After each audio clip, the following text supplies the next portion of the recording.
शर्जील मेमन साहब, सर इस्तीफों के हवाले से तो चलें, फिर भी अगर ये कह लें कि पीपल्स पार्टी ये कहे कि भाई हमारी अपनी एक राय है और वो सालों से है, हमने एक इलेक्शन का बायकॉट किया तो उसको हमने पब्लिकली रिग्रेट किया, हमने एक्सेप्ट किया कि नहीं हमसे गलती हुई। यहां तक कि बीबी की शहादत के बाद नवाज शरीफ साहब बायकॉट करके बैठे थे, जरदारी साहब ने कहा नहीं इलेक्शन लड़ें। तो हमारी एज अ जमात ये राय है कि नहीं इस्तीफे is not a right option. तो चले शायद इस पर बात समझ में आती है, लेकिन ये कायदे हिज़्ब इख्तिलाफ का मामला, शाहिद खाकन अब्बासी साहब कहते हैं मेरे घर पर ये तय हुआ था। पीडीएम के सरबराह फजलुर रहमान साहब भी कहते हैं कि शाहिद खाकन अब्बासी घर पे तय हुआ था कि ओहदा नून लीग को मिलेगा। ये तो सर सीधी सीधी वादा खिलाफी हो गई ना। फिर आप कहते हैं कि जनाब नून लीग के लोग बयानात ना दें, इससे माहौल ख़राब होगा। जब आप बातों की खिलाफ वर्जी करेंगे तो आप बात की खिलाफ वर्जी करें और वो बयान भी ना दें।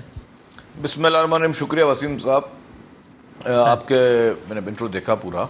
अब उसमें जो मैं एक छोटा सा अर्ज कर लूँ कि सेनेट में सबसे ज़्यादा अगर कोई इस वक्त ऑपोजिशन में पार्टी जिसके नंबर्स हैं वो है पाकिस्तान पीपल्स पार्टी। 21 मेंबर्स हमारे, बिल्कुल ऐसे ही 21 मेंबर हमारे अपने हैं। आपको भी याद होगा कि इसी जिस दिन यूसुफ रज़ा गिलानी साहब का जो नोटिफिकेशन निकला उससे 1 या 2 दिन पहले मरीम नवाज साहिबा ने अपने घर पर जो है वो जो सेनेटर साहब थे जिनको वो बनाना चाह रहे थे उनके साथ खड़े होकर ऐलान किया कि जी ये हमारे अपोजिशन के उम्मीदवार हैं। तो इस पे बिल्कुल आजम नजीम तारड़ साहब के लिए बिल्कुल, और जिनके ऊपर दायरा एक रिजर्वेशन, एक स्ट्रॉन्ग रिजर्वेशन है कि जो बीबी शहीद का जो मर्डर केस है उसमें जितने भी हैं अक्यूज या को अक्यूज जो नॉमिनेट किए हुए हैं उन सब के वकील भी आजम नजीर तारड़ साहब ही हैं।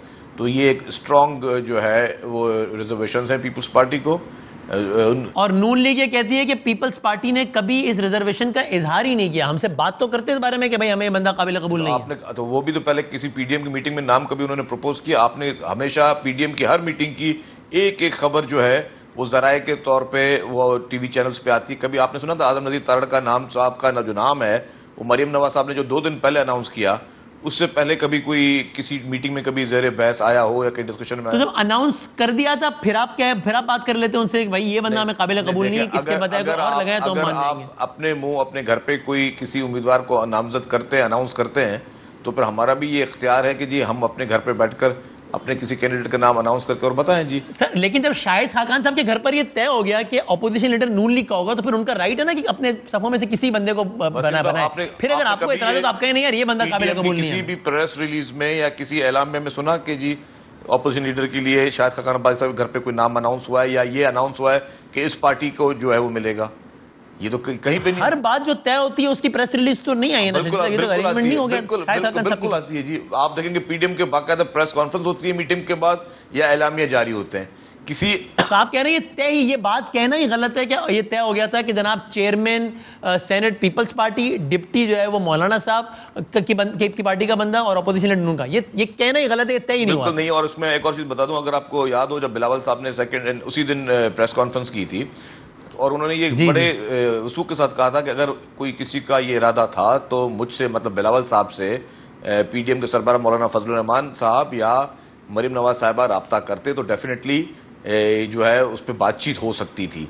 लेकिन डेफिनेटली नंबर्स और उन्होंने ये कहा मरियम बीबी ने कि अगर इतने ही बेताबी थी कि भाई गिलानी साहब को बनाना है तो अपनी मजबूरी हमें बताते, पीटीआई से क्यों मदद ले ली, बाप से क्यों मदद ले ली?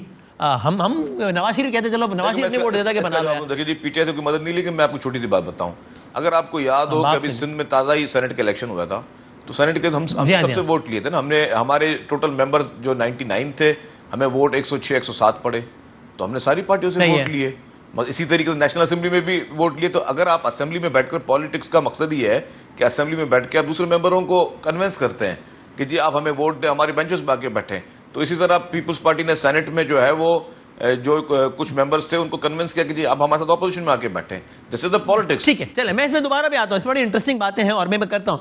मैं इस पे एक कदम और आगे बढ़ जाऊँ तो देखिए यूनिवर्सल होते हैं इसी मामले में भी शर्जील भाई अगर देख लें तो वो पार्टी या बल्कि वो पार्टी जिनको बीबी की शहादत के बाद इसी 27 दिसंबर के वाक़े के बाद जिसमें आप कह रहे हैं कि क्राइम सीन या जो मर्डरर्स थे उनका वकील ही आदमी था, उनकी वकालत ये कर रहा था, इसलिए मैं काबिल कबूल नहीं है।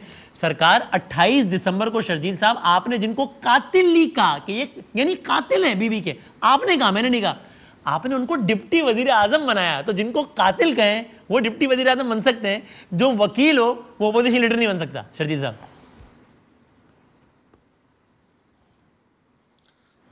वसीम साहब देखें, बात सुने, वो एक बिल्कुल थ्योरी एक थी, लेकिन उसके बाद जब वो इन्वेस्टिगेशन सामने आई और वो सारी चीज़ें सामने आई कि उन लोगों का कोई रोल नहीं था, तो डेफिनेटली उसके बाद ही उनसे बातचीत हुई, वरना इतनी तो कभी कोई पॉसिबल ही नहीं कि अगर आप अपने लीडरों के कातिलों के साथ बैठ जाएं।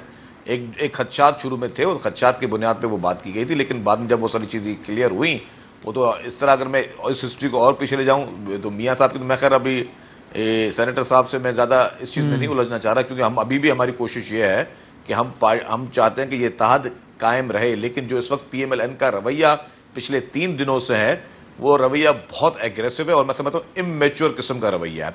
और इस वक्त ये इस तरह की चीज़ें नहीं होती। जिस तरह एक मरीम बीबी ने एक बात कही कि जी जरदारी साहब ने मशवरा दिया मीटिंग में कि जी किसी साहब को चीफ मिनिस्टर बनाया जाए, मकसद ये कि ये बात हुई या नहीं हुई, वो अलग बात है।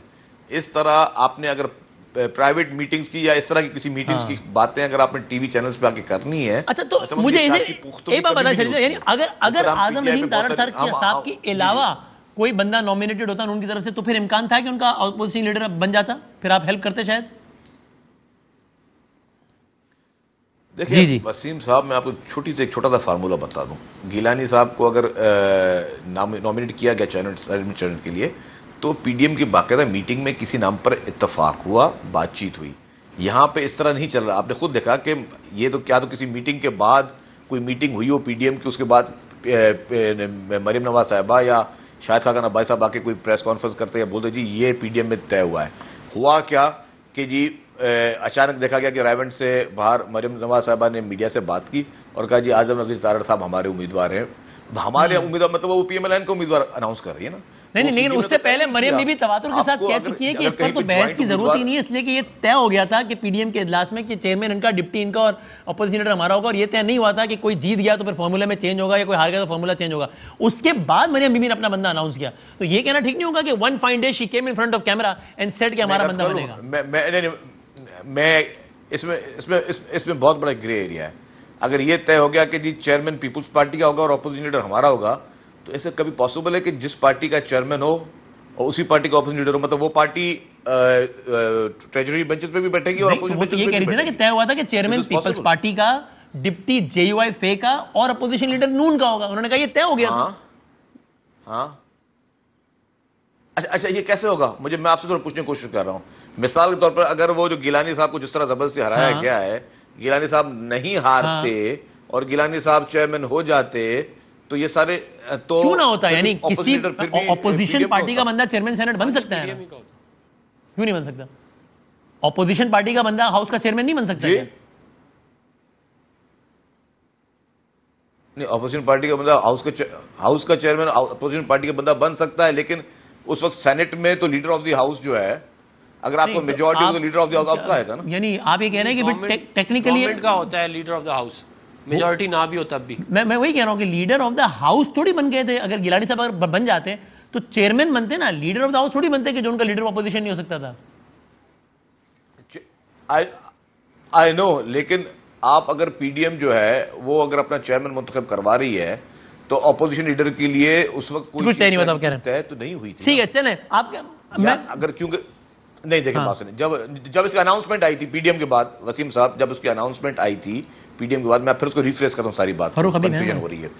अनाउंसमेंट आई थी जी कि ये हमारा चेयरमैन का कैंडिडेट है गिलानी साहब, गफूर हैदरी साहब हमारे जो है डिप्टी चेयरमैन के कैंडिडेट है, दैट इज इट।